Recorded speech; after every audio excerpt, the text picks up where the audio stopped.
जय हिंद साथियों। हमने पिछले लेक्चर में बात की थी कंपोजिट फंक्शन या संयुक्त फलन की। अब इसमें बात करेंगे हम प्रतिलोम फलन की। प्रतिलोम फलन की बात करने से पहले हम किसी अवयव का प्रतिलोम बताना चाहेंगे आपको कि किसी अवयव का प्रतिलोम क्या होता है। उसके बाद में हम इस प्रतिलोम फंक्शन या इनवर्स फंक्शन की बात करेंगे। माना ए और बी कोई दो सेट हैं। एफ कोई फंक्शन है ए टू बी। यह भी माना कि ए कोई एलिमेंट है ए का और बी कोई एलिमेंट है बी का। ये इस प्रकार है कि ए की इमेज क्या है b, f of a equal to b. ठीक है, तो बी को क्या बोलते हैं इमेज ऑफ ए या ए का एफ प्रतिबिंब बराबर है। और ए को क्या बोल सकते हैं प्री इमेज ऑफ बी या बी का पूर्व प्रतिबिंब। ठीक है, इस प्रकार है। तो इसी को हम ऐसे लिख दें a equal to f inverse b. ये क्या रिप्रेजेंट करता है, ये क्या है बी का पूर्व प्रतिबिंब है। ठीक है, तो इस फंक्शन को अपन इस प्रकार से लिख सकते हैं। तो बी का इनवर्स क्या हुआ ए। ठीक है, अब देखो एक फंक्शन की और बात करते हैं। ए कोई सेट है, इसमें a1 a2 a3 a4 element है, बी में b1 b2 b3 b4 element है। अब देखिए इनको इस प्रकार से लिख सकते हैं, जैसे f of a equal to b को a equal to f inverse b लिखा था, इसी प्रकार इसको क्या लिख सकते हैं a1 equal to f inverse b1। इसको क्या लिख सकते हैं a2 equal to f inverse b3।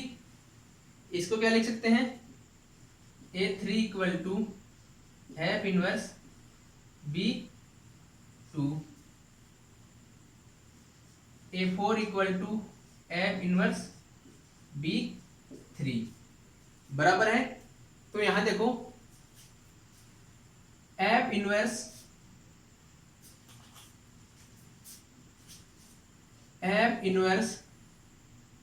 b1 क्या है हमारे पास f inverse b1 a1, f inverse b2 क्या आया a3,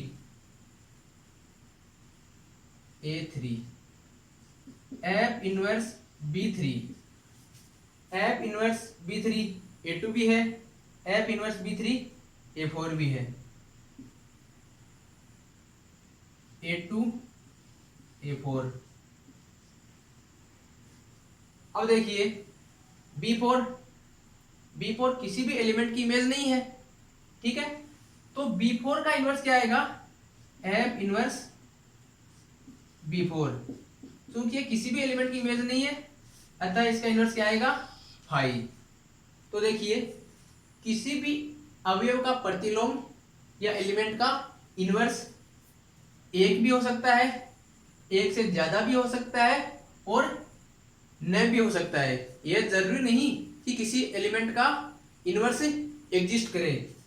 देखो इस एग्जांपल में क्या है इनवर्स यूनिक है, इस एलिमेंट का इनवर्स 2 है, इसका इनवर्स एग्जिस्ट ही नहीं कर रहा है। तो नोट कीजिए किसी अवयव का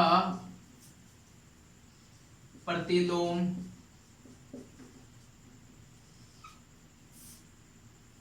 अद्वितीय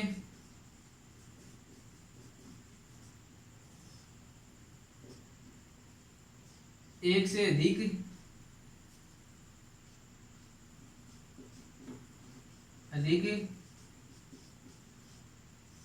या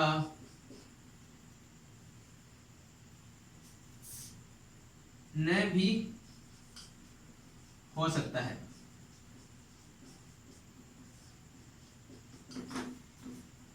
एक हो सकता है, एक से ज्यादा हो सकता है, और हो सकता है एग्जिस्ट ही ना करे। अब हम एक एग्जांपल के माध्यम से समझेंगे कि किसी भी अवयव का प्रतिलोम कैसे निकाला जाए। ठीक है बच्चों।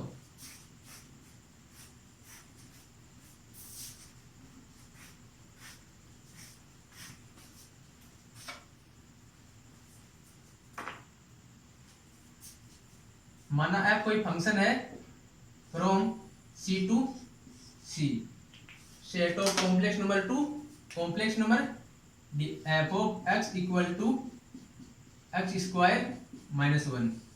ये कोई अपना क्वेश्चन है। C means set of complex number, इस प्रकार डिफाइन है। हमको पूछा है f inverse minus 5 f inverse 8। हमारे को पूछा है इस फंक्शन के अंडर में -5 का इनवर्स क्या होगा और 8 का इनवर्स क्या होगा। ठीक है, चलो हम मान लेते हैं कि इसका इनवर्स कुछ x है। माना f inverse -5 equal to x। हमने पहले देखा था अगर f of a equal to b था तो हमने क्या लिया था, b equal to a equal to f inverse b।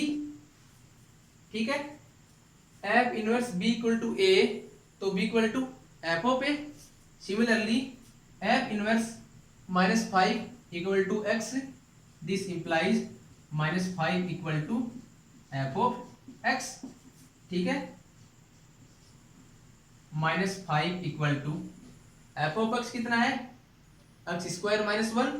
ये लो जी x स्क्वायर माइनस 1 इंप्लाइज -1 को इस साइड में ले आओ, क्या आएगा -4 इक्वल टू x स्क्वायर। इसका रूट क्या जाएगा,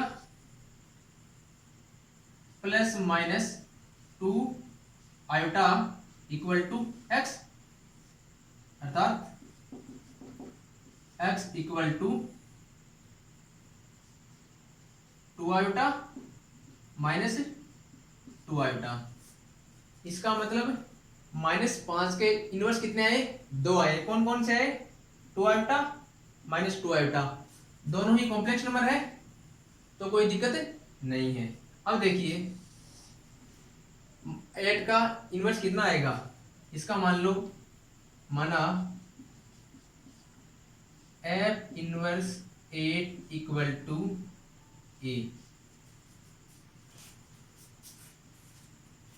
ठीक है, इंप्लाइज सेम इसी प्रोसेस से 8 equal to f of a, f of x equal to x square minus 1 है तो f ऑफ a कितना हो जाएगा, a square minus 1 implies 8 equal to a square minus 1। इसको सॉल्व करें तो a स्क्वायर इक्वल टू 9 लिख सकते हैं। फर्दर इसको सॉल्व करें तो a equal two plus minus 3। इसका मतलब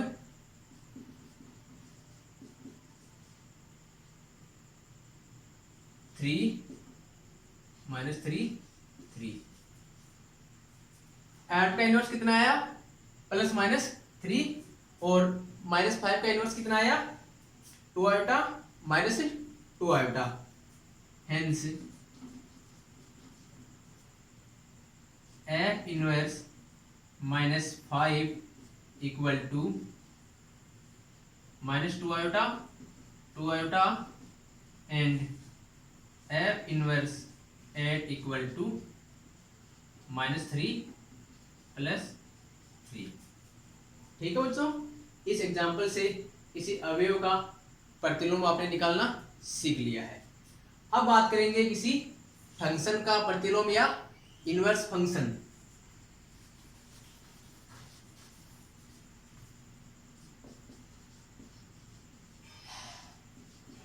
इनवर्स फंक्शन या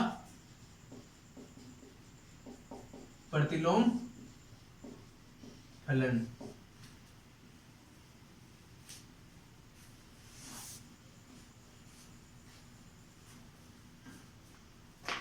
पहले हम आपको इसकी डेफिनेशन बताएंगे, फिर इस पर कुछ एग्जाम्पल करा देंगे जिससे आपको समझ में आ जाए।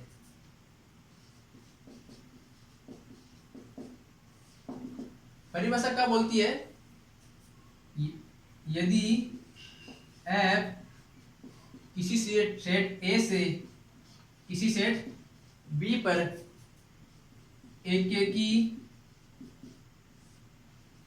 आच्छादक फलन है तो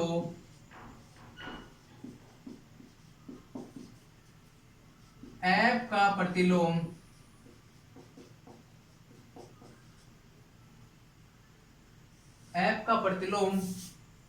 f इनवर्स समुच्चय f inverse B to A एक फलन होगा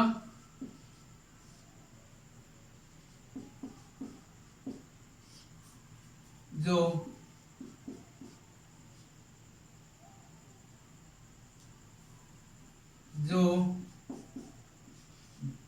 प्रत्येक B बिलोंग्स टू B को किसी अद्वितीय A बिलोंग्स टू A से एसोसिएट करेगा या कनेक्ट करेगा या संबद्ध करेगा।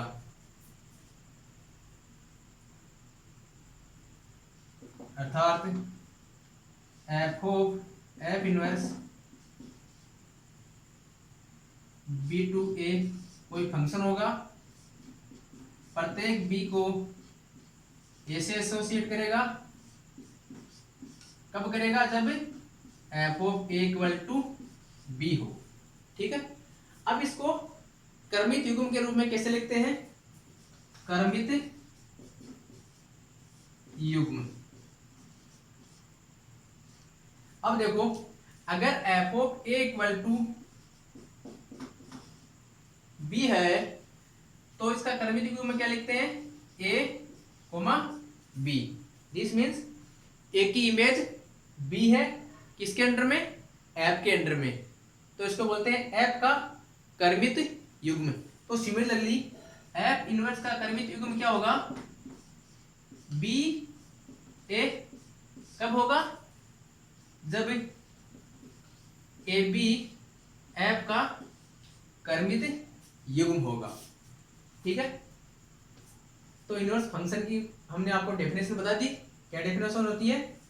अब बात करते हैं इसकी प्रांत क्या होगा इसका और परिसर क्या होगा।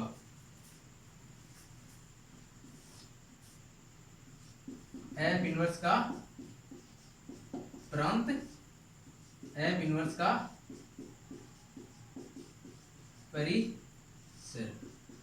अब देखो f इनवर्स कहां से कहां डिफाइंड है, B टू A, और B क्या है, f का सह प्रांत या परिसर। क्यों, क्योंकि एकेकी आच्छादक है। अगर फंक्शन एकेकी आच्छादक होता है तो सह प्रांत और परिसर आपस में बराबर होते हैं। तो f इनवर्स का प्रांत क्या है, B, और B क्या है इसका परिसर, तो ये होगा f का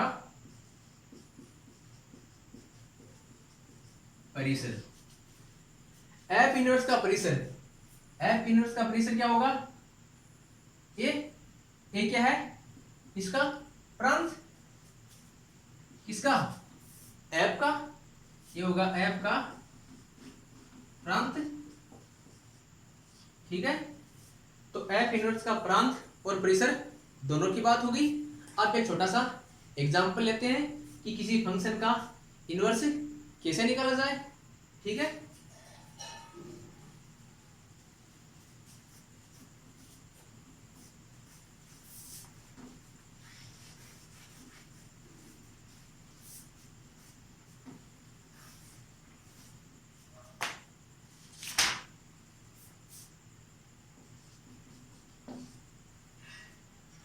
माना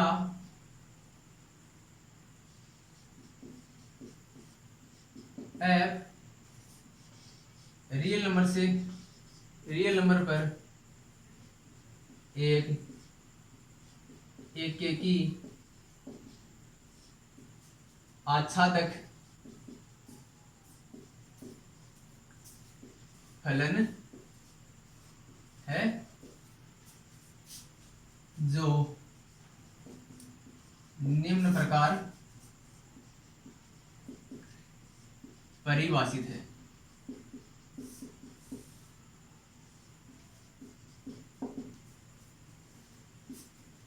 F of x equal to 3x plus 4 for all x belongs to R। इस प्रकार कोई फंक्शन दिया हुआ है, देन एफ इनवर्स ज्ञात कीजिए। चलो ये क्या है? प्रांत, ये परिसर। क्यों? क्योंकि फंक्शन एक की आच्छादक है, तो इसमें सह प्रांत और परिसर इक्वल होंगे। ठीक है, माना x बिलोंग्स टू R, यहां R क्या है? प्रांत, तथा y भी R से, लेकिन ये R क्या है? परिसर। such that f of x equal to y। ठीक है, इसको हम ऐसे भी लिख सकते हैं, x equal to f of x क्या है? 3x plus 4, 3x plus 4 equal to y, implies 3x equal to y minus 4 implies x equal to y minus 4 by 3। ठीक है, अगर f of x equal to y हो तो हम x equal to f inverse y लिख सकते हैं। ठीक है, तो क्या हम इसको ऐसे लिख सकते हैं, f inverse y equal to y minus 4/3। ठीक है, अर्थात f inverse x equal to f inverse y equal to y minus 4/3। तो y के स्थान पे x पुट कर दो तो क्या आएगा, x minus 4/3 for all x belongs to R। ये अपना क्या हो गया, f का इनवर्स फंक्शन या प्रतिलोम फलन इसका f का। तो एग्जांपल से हमने आपको बता दिया कि अगर क्वेश्चन आए कि किसी भी गिवन फंक्शन का अपने को प्रतिलोम फलन ज्ञात करना हो तो कैसे ज्ञात की जाए। अब हम बात करेंगे इसके कुछ प्रॉपर्टीज की या गुणधर्म की।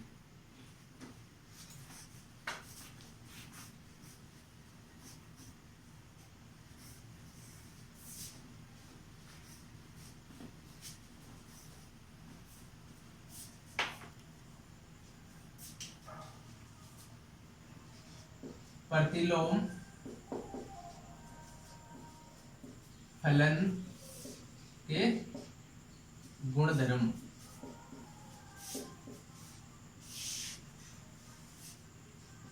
पहला गुणधर्म बोलता है, यदि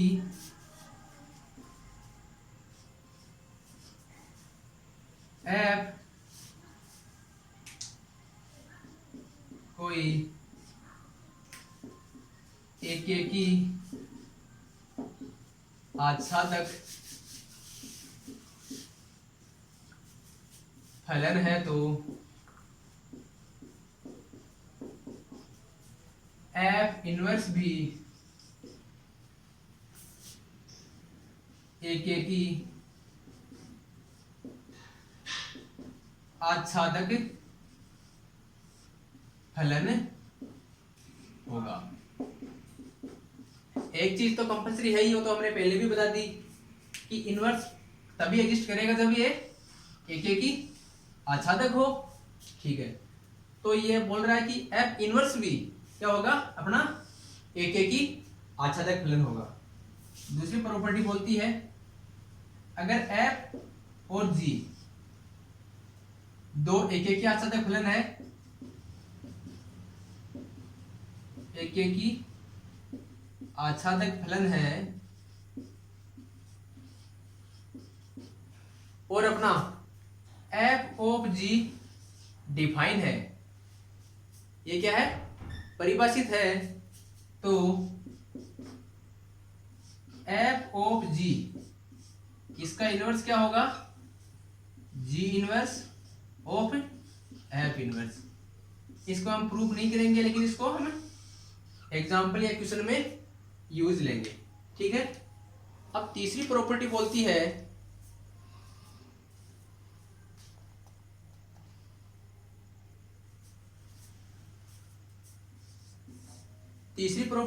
है कि यदि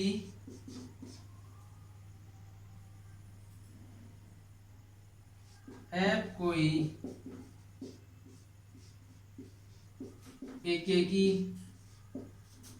आच्छादक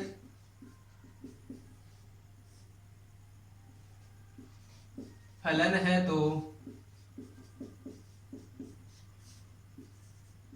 इसका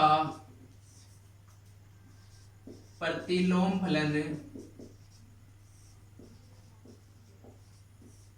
एफ इनवर्स अद्वितीय या यूनिक होगा। ये तीन सिंपल सी प्रॉपर्टीज है, इसके प्रूफ पर आपको ध्यान नहीं देना है, अभी केवल इसको स्टेटमेंट पर ध्यान करना है। हम इन्हीं स्टेटमेंट का यूज करते हुए इसको प्रूफ करेंगे, कुछ क्वेश्चन लगाएंगे। तो आज हमने इस लेक्चर में प्रतिलोम फलन की बात की थी। इसमें स्टार्टिंग में हमने आपको किसी भी अवयव का प्रतिलोम कैसे याद करते हैं एग्जाम्पल के द्वारा समझाया था।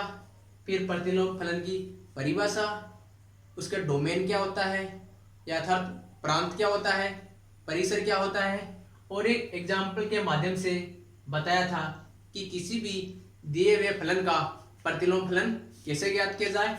और ये सिंपल सी तीन प्रॉपर्टी या गुणधर्म बता दिए हैं। अब नेक्स्ट लेक्चर में हम इनके क्वेश्चन लगाएंगे। Thank you so much.